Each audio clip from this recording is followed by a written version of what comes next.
Men oddiy bir odam edim. Aniqroq hech kim. Ko'pchilik kabi oddiy hayot kechirardim.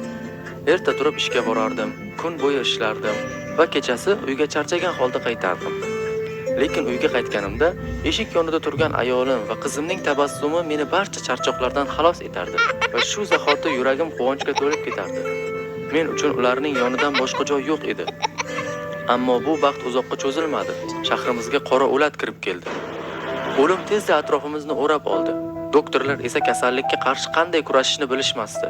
Odamlar uylariga qulflandi. Hech kim bilan aloqa qilmaslikka harakat qilishdi. Biz ham xuddi shunday qildik. Hech kimni yaqinlashtirmadik va o'zimiz ham tashqariga chiqmadik. Lekin barcha ehtiyot choralariga qaramay, o'lat bizning uyimizga ham kirib keldi. Avval ayolimni, keyin esa qizimni jangalga oldi. Men esa shifokor ularni saqlab qolishiga umid qilishdan boshqa hech narsa qila olmasdim. Kunlar o'tgan sari oilamning azobli qichqiriqlari kuchayib borardi. Lekin men faqat o'tirgan holda Xudodan ularni qutqarishni so'rashim mumkin edi xolos. Ular men uchun hamma narsa edi. Men ularni yo'qotishni xohlamasdim. Doktor turli dorilarni sinab ko'rdi. Ba'zilari hatto og'riqlarni yanada kuchaytirardi. Men esa bunda doktorni ayblab, bundan alamimni olardim. Ba'zi dorilar og'riqni vaqtincha yengillashtirardi, lekin bir necha soatdan keyin azob yana qaytardi. Qo'rqqan kunim keldi. O'lim eshik qoqdi. Men ayolimni ham, qizimni ham yo'qotdim. Shifokorning so'zlari menga o'lim hukmi kabi eshitildi. Nega faqat men tirik qoldim? Nega ular meni tashlab ketdi? U qanday shifokor edi? U aqalli bir kishini ham qutqara olmadi. Birdan boshimda kuchli og'riq paydo bo'ldi. Quloqlarim shang'illardi. Xuddi miyam hozir portlaydigandek. Qo'llarimni boshimga qo'yib og'riqni yengillashtirmoqchi bo'ldim, lekin foyda bermadi. Ko'z oldim qorong'ilashdi. Ko'zlarimni ochganimda qorong'u, lekin cheksiz bo'shliqda edim. Birinchi miyamga kelgan savol: men o'ldimmi? Qayerdaligimni tushuna olmadim. Qorong'ulikda atrofga qaradim va ikki soya menga yaqinlashayotganini ko'rdim. Ular o'limning birodarlari edi. Ularga qaraganimda qo'rquv ichimni qamrab oldi. Ular menga tanlangan odamligimni, chirigan jamiyatni sarqitlardan tozalash, odamlarni qora o'latdan qutqarish bu meni vazifam ekanligini aytdi. Endi yashashdan maqsadim bor. Men bu vazifani bajarmasdan o'la olmasdim. Faqat shu yo'l bilan azobli hayotimni tugatishim va suyukli oilam bilan jannatda uchrashishim mumkin edi. Men ularga hayrat va qo'rquv bilan qaradim. Ularning gaplari mutlaqo mantiqsizdek tuyuldi.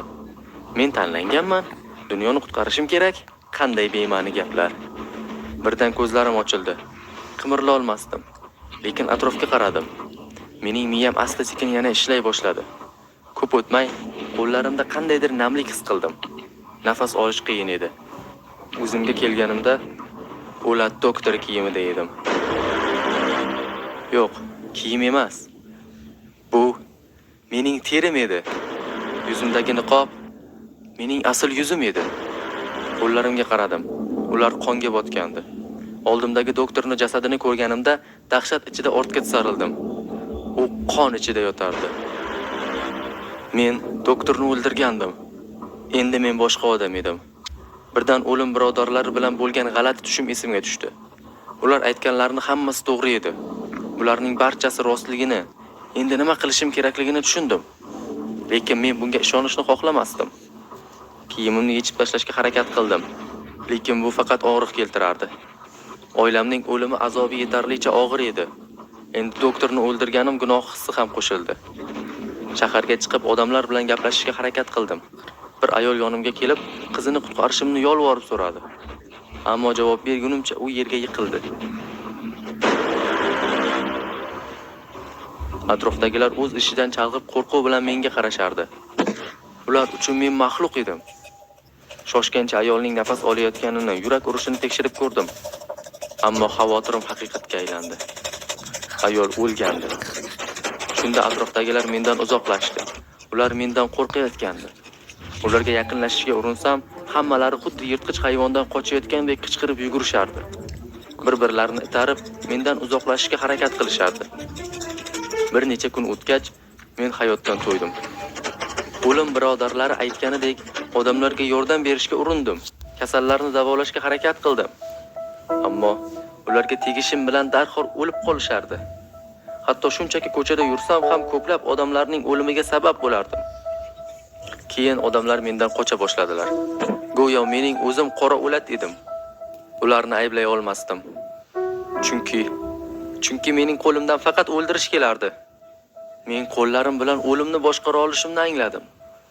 O'lim birodarlar aytganlarini eslab ustimdan kuldim. Men odamlarni qutqarishim kerak. Yana kuldim. Bu safar balandroq. Qanday qilib? Axir ularga tegishim bilan o'lib ketishsa, o'zimni Xudo meni masxara qilayotgandek his qildim. Osmonga qarab bor kuchim bilan baqirdim. Undan oilamni saqlash uchun iltijo qilganim esimga tushdi. U meni ustimdan kulyaptimi? Xuddi mendan oilamni tortib olgani yetmagandek. G'azabimni jilovlab bo'lmasdi. Shunda men uni ezgu yo'lda sarfladim. Uni jinoyatchilar va buzuq odamlarga qarshi qo'lladim. Bu g'azabimni chiqarishga yordam berdi. Vaqt o'tishi bilan qobiliyatlarimni yaxshiroq tushuna boshladim. Men o'z ustimda tajribalar o'tkaza boshladim. O'zimni operatsiya qildim, chunki og'riq sezmasdim. Organlarimni almashtirib, ularni o'rgandim. Yillar davomida tadqiqot qildim.